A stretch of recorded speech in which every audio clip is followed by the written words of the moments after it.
Delete save! Yes, please. And good riddance. Yeah. I mean, I could have just created a new save file, but... Man steps onto stage and taps the microphone. Good evening! Before we begin the game, there are a few announcements. First, due to unexpected circumstances, the part of the player will be performed by an understudy. A couple of audible groans and one muffled boo erupt from the audience.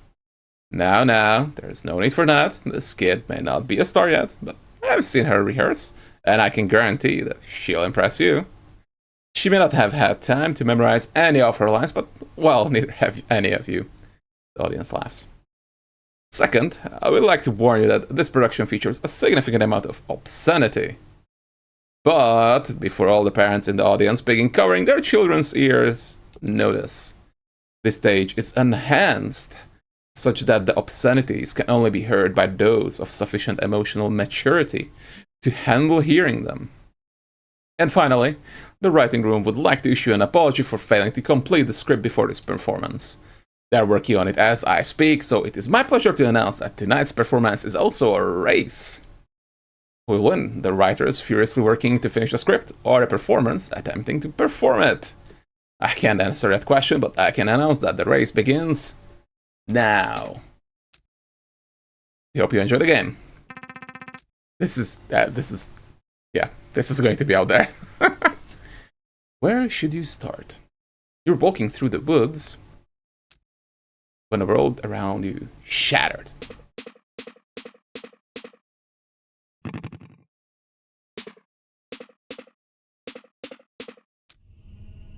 This was both alarming and inconvenient. Isolated on a lone stretch of ground, you were transfixed as the broken landscape began to rearrange itself. Yes, this is a match 3 game, by the way. Your eyes follow trees and hills, collapsing in lines of 3, as if the forest you knew were not becoming carefully untangled. You dared not move from your position as the ground beneath your feet quivered in anticipation of shattering further. You pass the time this way for who knows how long.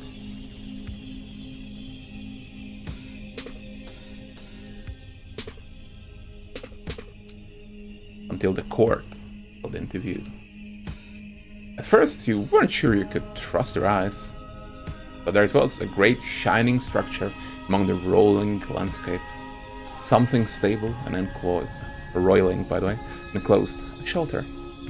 You kept your eyes on it, hoping it would draw close enough that you might peer inside its windows.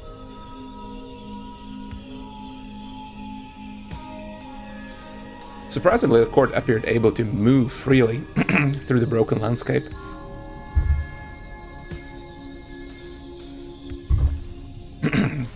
Disregarding lines of 3 Jesus, as they approach your position.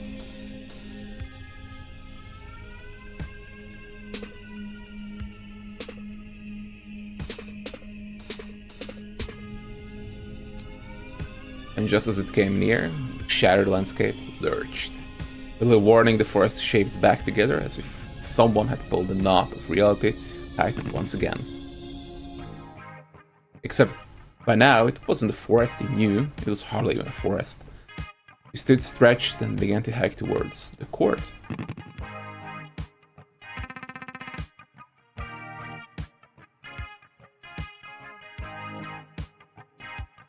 Later, while the sun hovered low over the horizon, there was a feast within the walls of the court. Hoping to avoid any attention, you sought out a more isolated part of the hall. An empty table near an exit where no one would pay you much of mind. A sound plan, except the hall was soon overflowing with people, and your table was no exception. The young man seated to your right began engaging you in idle conversation. The weather, how you found a meal, the role of the individual in society, how you prefer to make your bread, those sorts of subjects. Eventually, he inquired about how you came to arrive at the court. Which answers my question quite thoroughly while raising many more, he says as you conclude your tale. But forgive me, haven't actually finished your story, have you? You admit there is a bit more, though you have yet to make sense of it. The people within the court were earnest, but odd. After your arrival, you attempted to get some answers about your whereabouts and the strange circumstances outside, except they spoke mostly in riddles and nonsense, didn't they? They did. Let's find out where you are. So, a man resting in the shade of the wall, a woman in a helmet doing her taxes at a picnic table, a pair in front of a blackboard discussing magic, a small cat bathing in the sun atop the walls. Obviously, we go to the lady that does her taxes. Said the woman. I'd love to tell you where we are, friend, but I haven't even figured out where we aren't. She gestured at a stack of maps on the table behind her. We're not in any of those places. Or at least we weren't. Who knows if that's true now that the tide has come in. You attempted another tactic, hoping to glean some information. Perhaps she could at least tell you the name of this place? Oh, we just call it the court? Its full name is the Court of... forget. Something like the Court of Aluminium, but it starts with a T? The Court of Tungsten? I don't know. Maybe.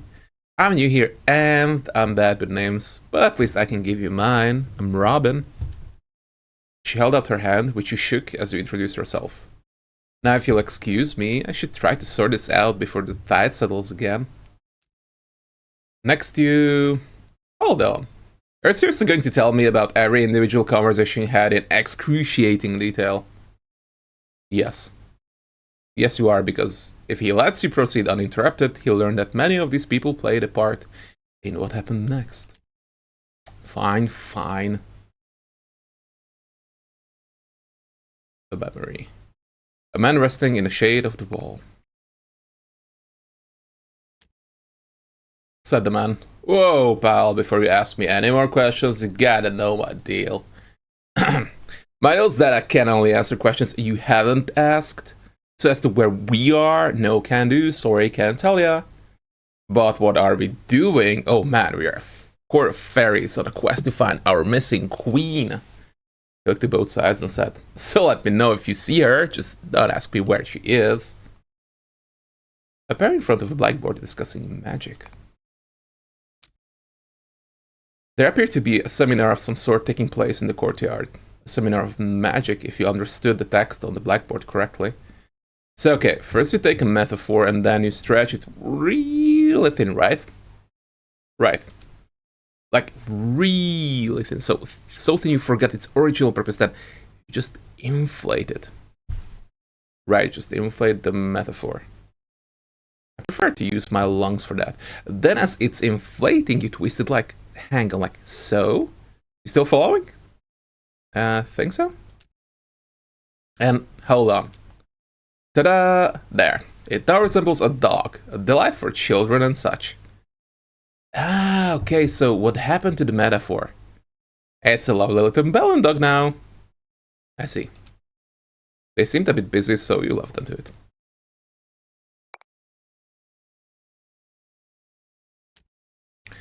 Said the small cat. Meow. Ah, your questions are numerous, but inconsequential, for they miss the current crisis. What crisis? Why, the crisis wherein my dinner is late. It's so late, in fact, that I'm not certain the concept of dinner isn't something I invented in a fugue of hunger. All their societal issues are mere trivialities in comparison to my plight. Please, stranger, mind you fill my bowl, thus ending this ravenous standoff? The woman behind you laughed. Oh, don't listen to him. He's been fed twice today already. So what now? What did the outside of the court look like from atop the walls? Finding no immediate answers inside the court, he moved to the top of the walls and looked outward. Perhaps there was something you could see from this vantage that would shed more light on the situation. To the contrary, conditions outside the walls were even stranger than they were at the time of your arrival. The rest of the shattered landscape had now melted away. The court stood alone amid a void. But not for long. Like a rush of water, new surroundings began to surround. Much of the new topography was familiar to you. You could identify fields, water, woods, and hills. But there was something else to see. A menacing group of other courts were also part of the landscape. You were not alone in noticing these. Someone shouted, "The war! The war! The war is here!" Someone else, "That can be. Puck said no wars until we find the queen." And perhaps he should explain that to them. Surrounded by the enemy on all sides and bereft of an obvious course of action, the people of the court began to pray. A man stepped forward and offered the first prayer. "I genuinely wish no harm upon our enemy. I merely pray they would fade into obscurity."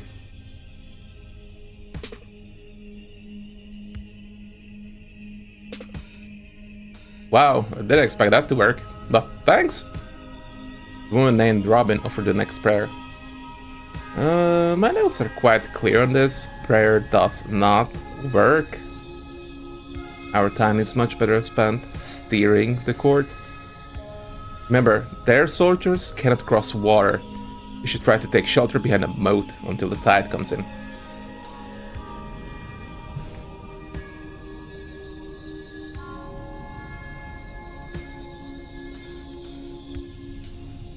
There.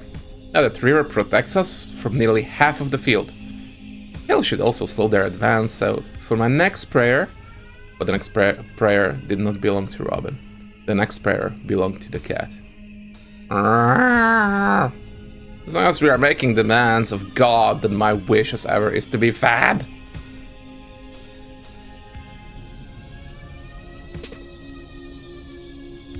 Psst. Hey. You probably didn't notice, but something just happened over there. What happened is by matching fields, the court has just acquired more food. Similarly, other parts of the battlefield can be matched to earn water, logs, or stone. None of those fairies in the court will tell you this. Their religion forbids them from acknowledging the existence of the user interface. But I am a secular tooltip. I fear no god. I will do my best to provide you with this vital information. You're welcome. Yes, more of that, please.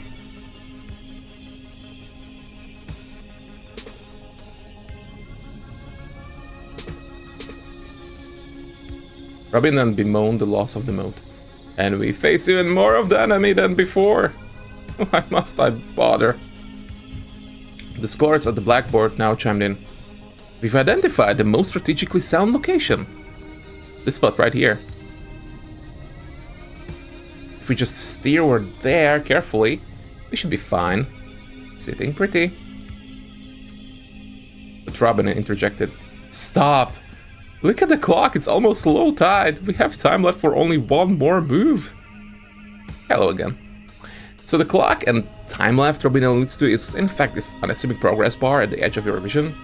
Much like life, every move you make will deplete some of your remaining time. We have only one prayer left. What do you suggest we ask for? We might as well pray for a miracle.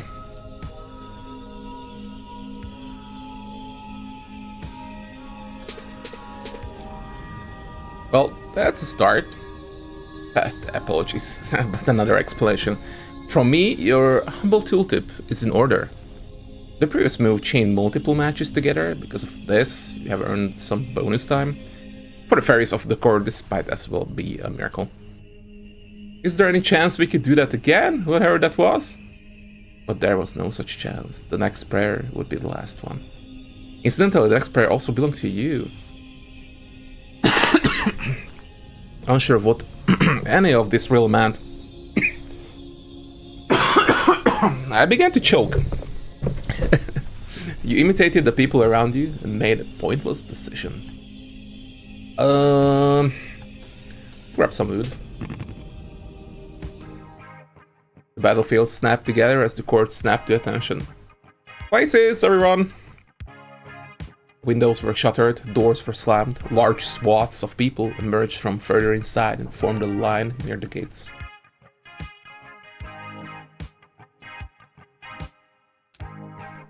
Tap on your shoulder, one of the scholars. We could use some help in the dressing room if you have a free hand. Along with the scholars, introduced to you as Hop and Skip, you sorted through a large pile of costumes, props, and weapons. Check the tag on that, would you? And make sure I put it together properly. Can I either get a farmer? It looks correct, feel free to hand it out. Working fairy gathers food from fields. Soldier, offensive fairy attacks the enemy. With I need wood, logs, and stone, so we can only have one. And the bundle of farmer's apparel to the first person in line. Unperturbed by the idea of harvesting wheat in the middle of a battle, they whistle as they barged out from gate. We'll do it again. Yeah, see if this one fits anybody. You handed a bundle of armor and weapons to the next person in line. She tested the weight of a weapon in her hand. I haven't received any training, so I'm just planning to hit anything that doesn't belong to us. After this minimal preparation, the scholars considered their work finished. I'd place our chances of survival somewhere near abysmal, but I'm afraid this is the best we can do. A small mercy, at least, that the Queen isn't here to witness this. And so you waited with the others for the battle to commence. Hello, I must pester you one more time before I take my leave. Observe this, this is the undo button. Use it to change your mind as many times as you wish before starting the battle. However, the official editorial position of this tooltip is that you are liable to lose no matter how many times you change your mind presently. When you're ready to lose, use the play button to proceed to the battle. Now I will leave you in peace.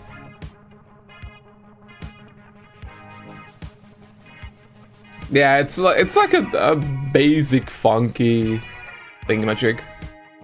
But should you ever desire the company of your loyal tooltip, all you need to do is press and hold RB over any button or tile, and I will do my best to explain it to you. Press this button when you are prepared to die. Let's go.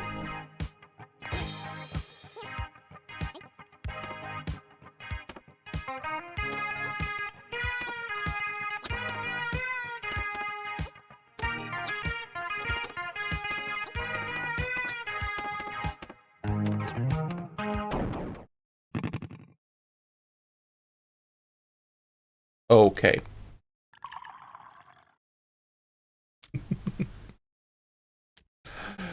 And then, sometime later, as the sun hovered low over the horizon, there was a feast within the walls of the court. The man to your right is beside himself with laughter.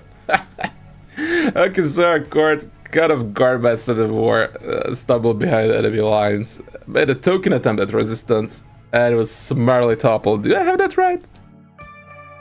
Yes, that does appear to be an accurate summary. Well then, I'm certainly glad I slept through that. As you look at your surroundings, a switch flips in your mind. Your own story makes little sense now that you think on it. How did you? Your companion pats your arm. Don't worry about it. If our court couldn't withstand physical destruction within the last 5 minutes with a pull of the tide. But enough of that, it's about time I made some introductions. You've narrowly avoided learning. This place is called Titanium Court. Meanwhile, I have the honor of being the steward of the court. My name is Spock, although my lovers and enemies call me Goodfellow. I'm chief advisor and friend eternal to our fair queen. As fancy as that sounds, in practice it means he's unemployed. One of the scholars, the man named Hop, has approached your table. He appears to have had a drink or two, or four. He pulls up a seat between the two of you and assumes a jovial posture. I guess the queen stood us up. Good fellow.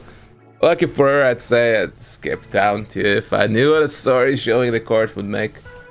On the plus side, we can continue draining her wine cellar.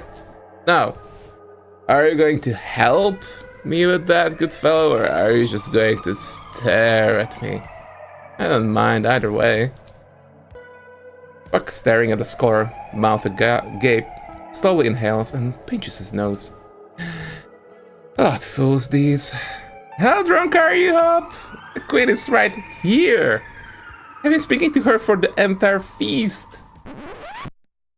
An excited hush falls over the entire hall. Hop blinks, looks at you, looks at Puck. Turns bright red.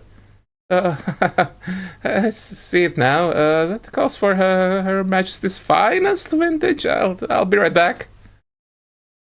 As Hop makes a quick exit, you look steadily at Puck and shake your head.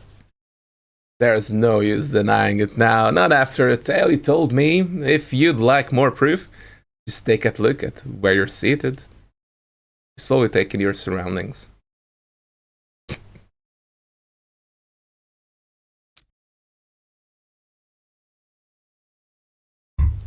Puck smiles.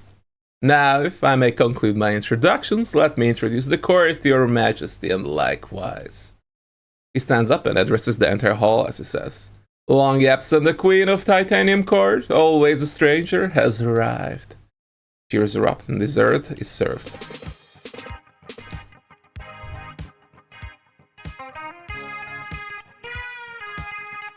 To your left, Hop returned with an armful of glasses and bottles. And about time to follow each other about the war yet?